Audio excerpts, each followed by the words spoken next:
Welcome back, fools. Welcome back. Should be some graphics right here.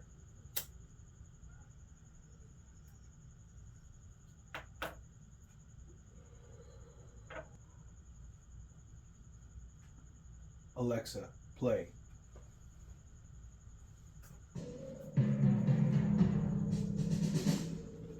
All right, everybody, I'm excited.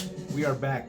This is the 11th year of our league nose pick to the house. We got the autumn wind on. We got an iPad with stuff. I'm trying to get fancy here. We'll see what happens. All right. So I wanted to do, this is like a draft preview. Gonna go over some things, go over some details, talk about the league right before we get going with the actual real thing. Fantasy football's back, baby. All right. So first thing, draft is gonna be right here at my pad, the Blue Milk Bar. We will be here. We're gonna start off. Doors open at 4, so I'll have some food ready and beers cold at 4. You want to get here at 4 and start? Go for it. 4 and do your research. 4 and get comfortable and get your computer going. Make sure your Wi-Fi set. Whatever. Next thing we're gonna do is, I'd say around 5 o'clock, I want to do dinner, and then shortly after that, I found a pretty dope little website. It's called 100 Yard Dash. It's a little website made specifically for. Check it out. It's made specifically for fantasy football. All right, so this is the website, 100yarddash.com. I got a way figured out where we can do it random. We can all be together and kind of make it a little bit of a race, like a mini Olympics for the draft order. It'll be really fun. I think it'll work pretty good. So I got an idea for that. All right, so the draft order isn't going to come until the day of.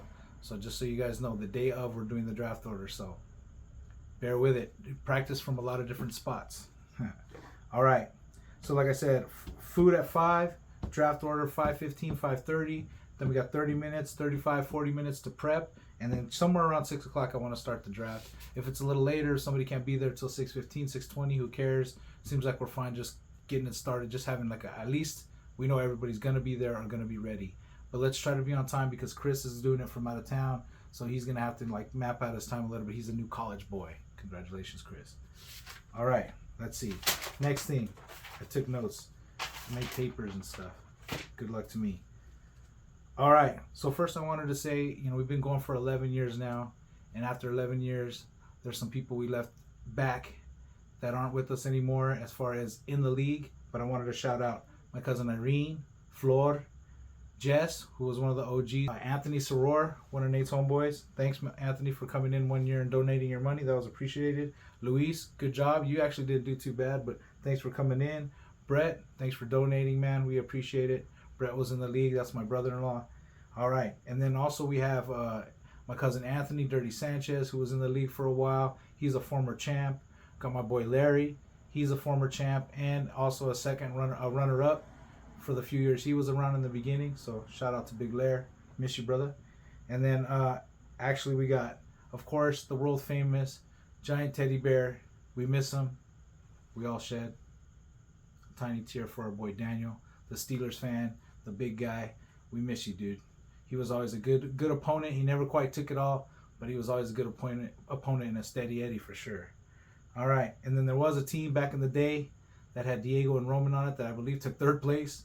I don't really remember how it worked out or why that worked out that way, but that's what happened. And then we would be remiss if we didn't mention the 12th man. The 12th man. The 12th man will come up again, but don't forget about the 12th man. All right. So I think we're going to do everything the same as last year. I did want to vote on a few things. So the 3 things I wanted to vote on was now Yahoo has an option where you pay a little bit of extra cash and you can do the median score. So which means I want you guys to vote on, and I'll just go with the majority rules. And if it comes out a tie, I'll break the tie. What I want to do is, you know what? If it comes out a tie, we'll keep it the same.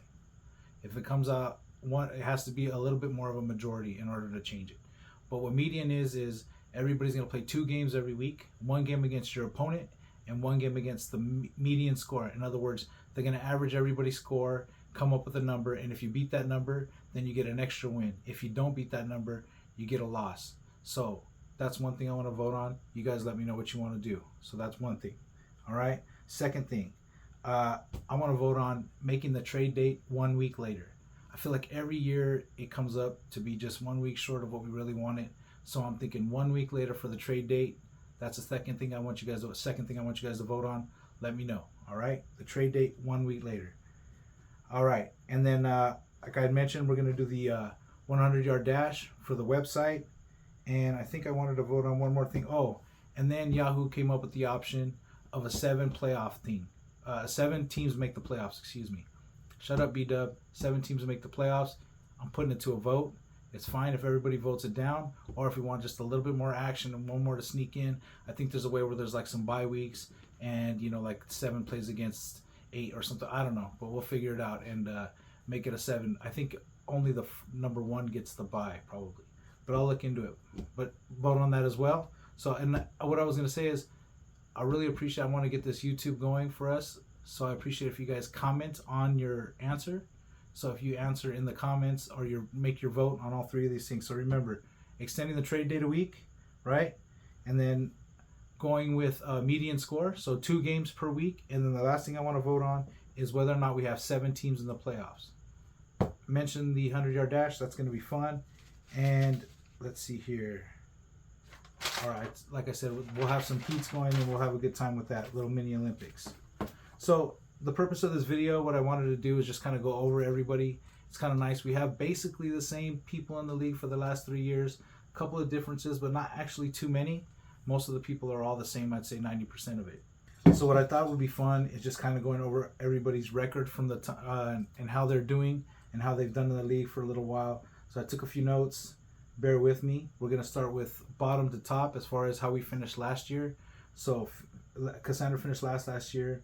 So I just wanted to come up and give a little stuff about Cassandra, some stats, and see how it is. She went by Football is Life last year. She's also gone as Real Women Wear Black for a long time, if you guys all remember. So she's a bronze player according to Yahoo. Let's see if we can pull up her profile here. There we go. So she's a bronze player. She's gone as high as whatever it says, silver. She's made silver, and which is kind of cool in Yahoo is they do this thing. So hopefully it looks pretty good on the TV. But she's got a 44% winning percentage. She's 114 with 143. No ties. I don't know. They put the ties on there, but I've never seen a tie. All right. So she started the league. She's an OG.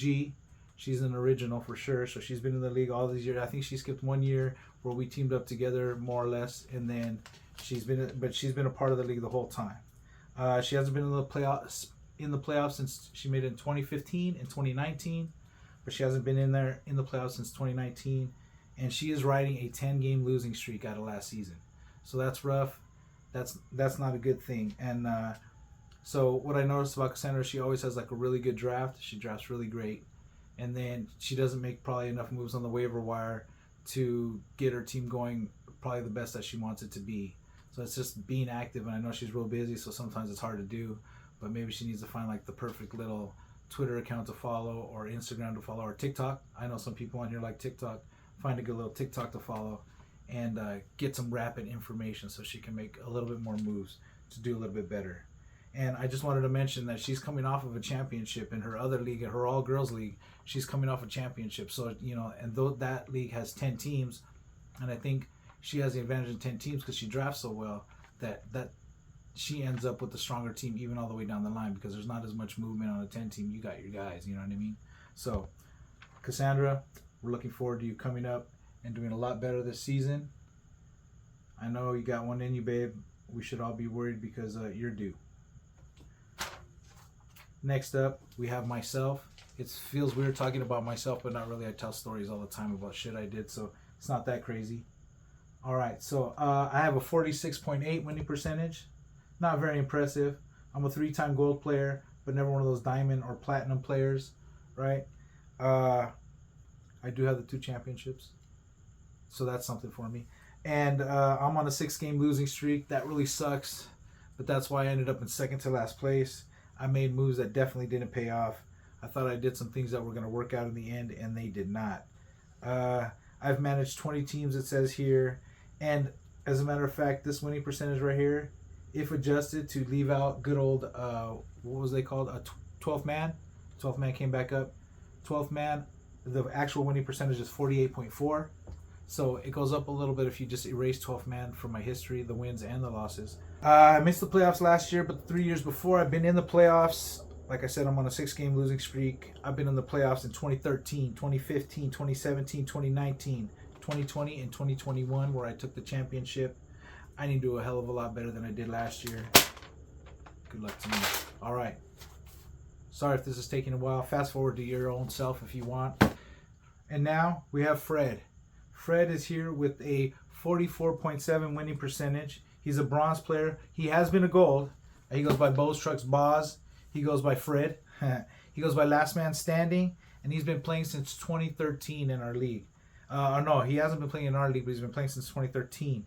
He plays in a lot of public leagues. Like I said, he's got a 44.7%. It says here he's in the 25th percentile. I hope that's not the same way you scored on like those little tests in elementary, Fred. Just hoping. I don't know. Maybe you did. I don't know.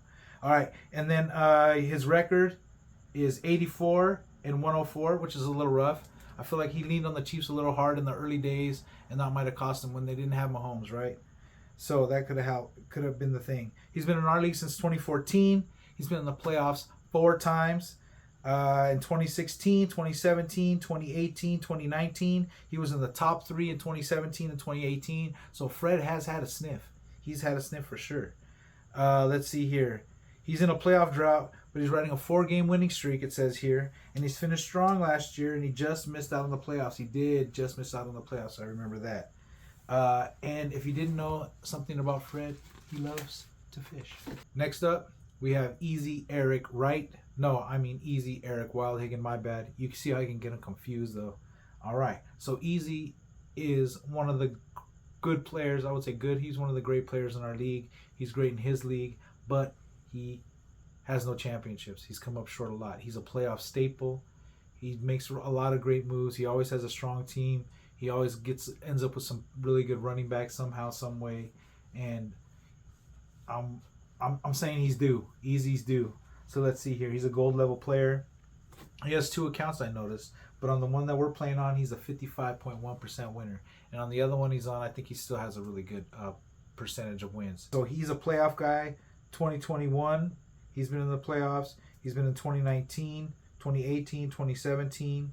But like I said, maybe he comes up short all the time because he's a little bit too right down the middle. Maybe he's got to take a few more chances. He had one amazing run. He bragged about it. And then it says here he lost 4 of the next 5 games. And that's a little rough. He did text us all about how awesome he was. And then he lost 4 out of the next 5. I'll never forget that one. That was pretty funny. Thanks, Easy. He missed the playoffs that year, too. That was pretty funny. But like I said, he's always on point. Eric will be back. Eric will be good. Look out for Easy. Let's check out Santi's profile. He had a really good year for him last year, I think. He's a 41.9% percentage guy. He's a 117 and 162 lifetime. He got 8th place last year. I guess that wasn't that great. He's been playing since 2011, so he's been around a grip of time. He's an OG in the league. Thank you, Santi, for being an OG. All right. He's been in the playoffs in 2013 and 2020, so twice in those years he's been in the playoffs. He's on a 1-game losing streak, whatever that means, and I think he's like 7-7 down the last stretch.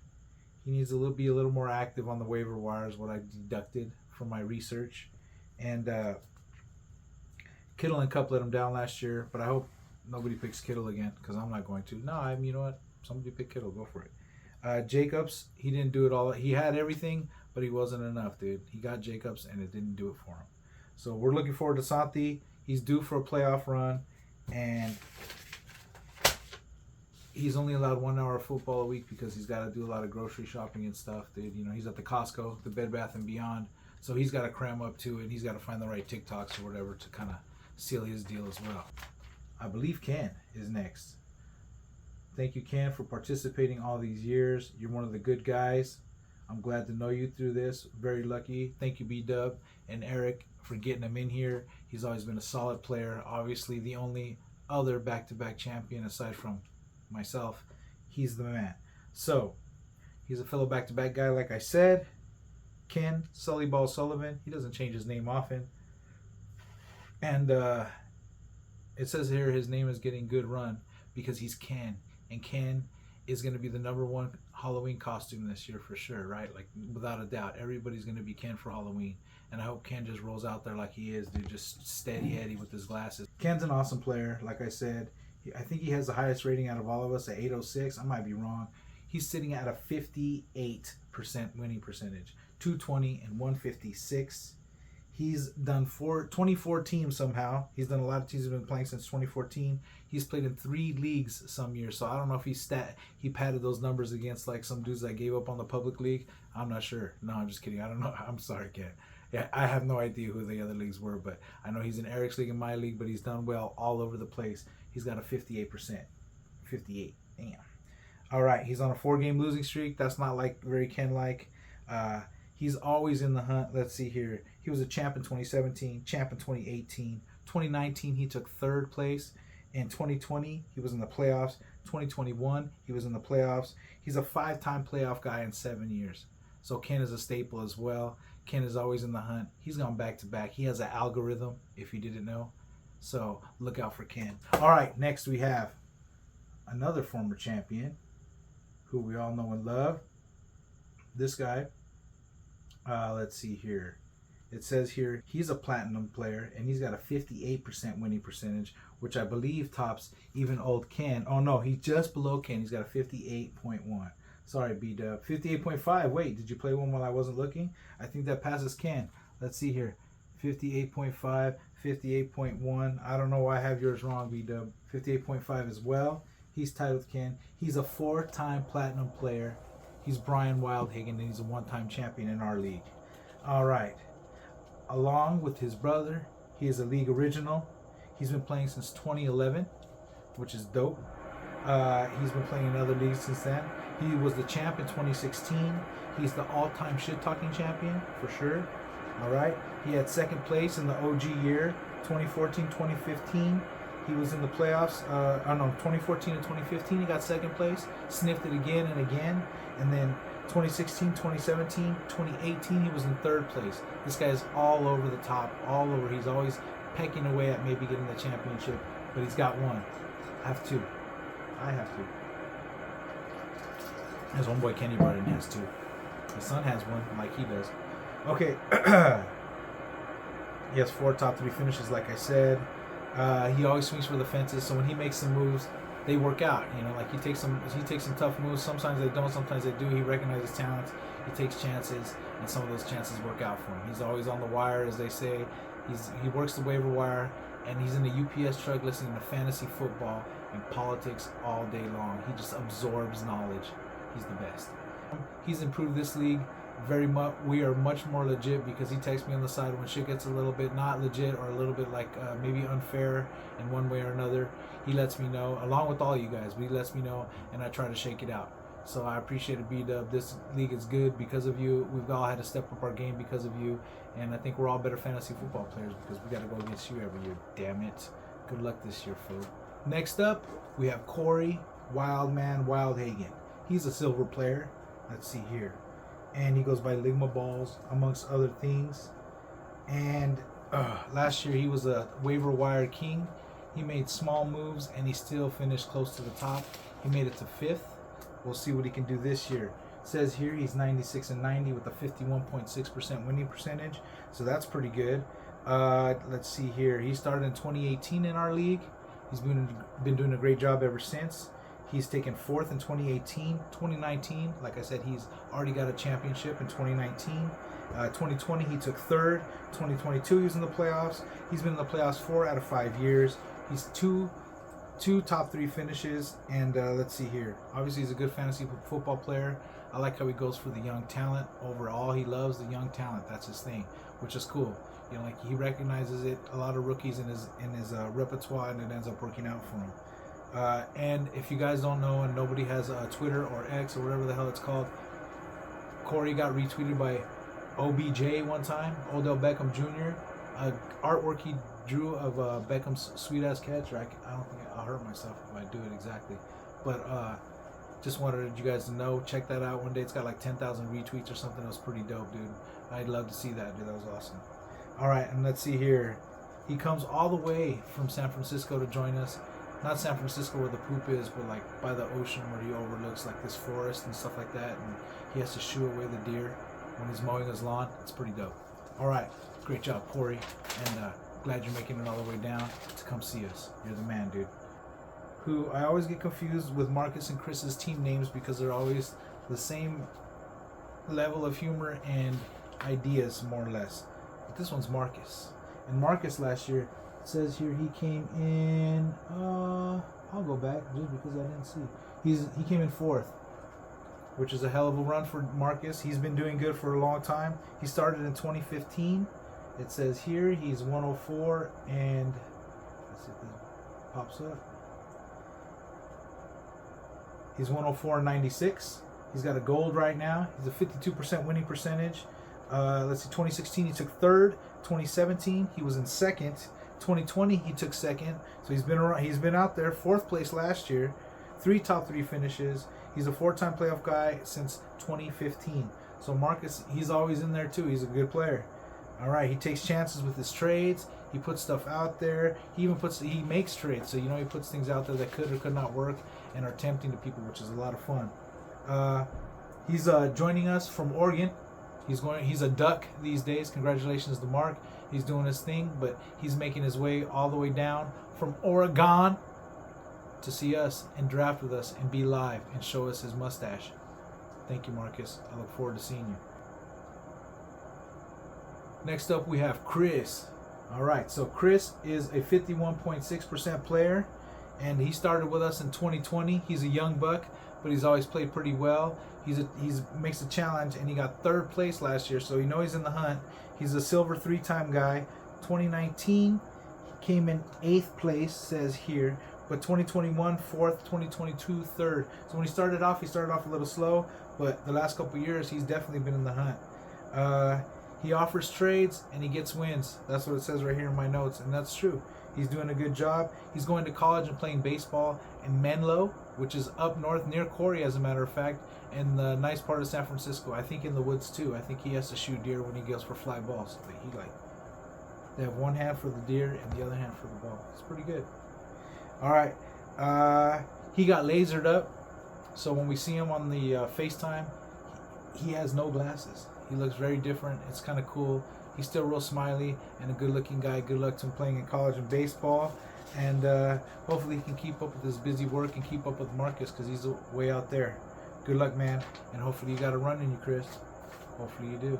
I know you're going to be busy, but make moves. TikTok. That's what I hear. Next up, we have last year's runner-up, and who also happens to be my son.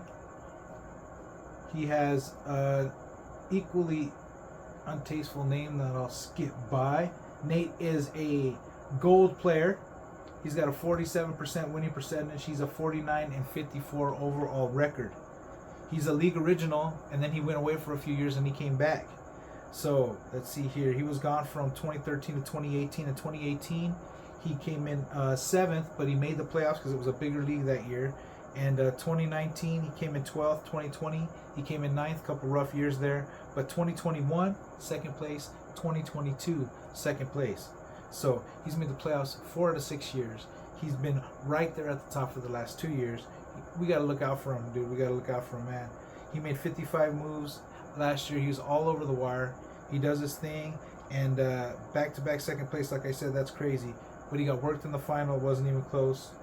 And like with him and Corey and Chris and Marcus, he's part of the youth movement. These guys are hard to look out for. I like how we all have good competition now.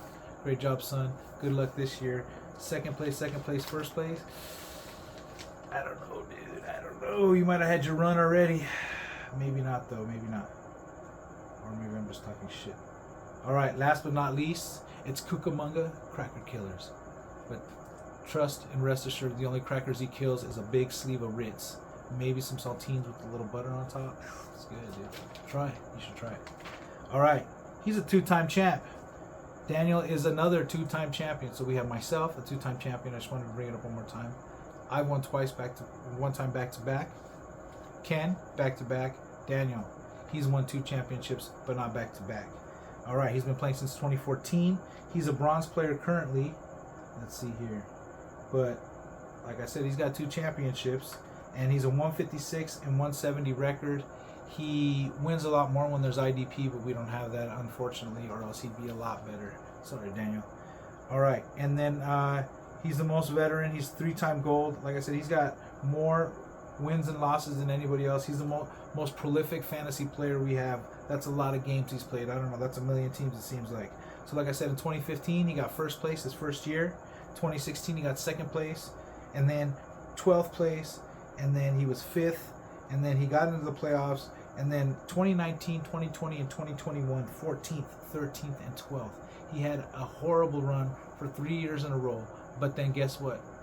Champ. It says right here, he got champion.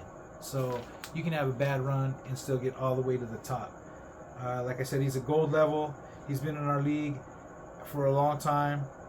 And I have more jokes about crackers, but I already said the ones I liked.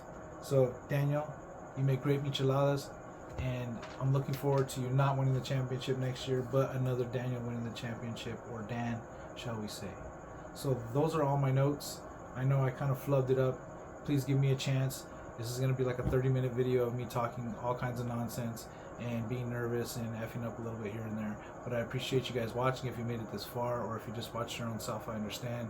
I tried to make some edits, so if it looks a little crazy here and there, that's what I was doing, trying to chop up the parts that I really screwed up or coughed or whatever. So appreciate you guys. I'm looking forward to the season. Love you guys.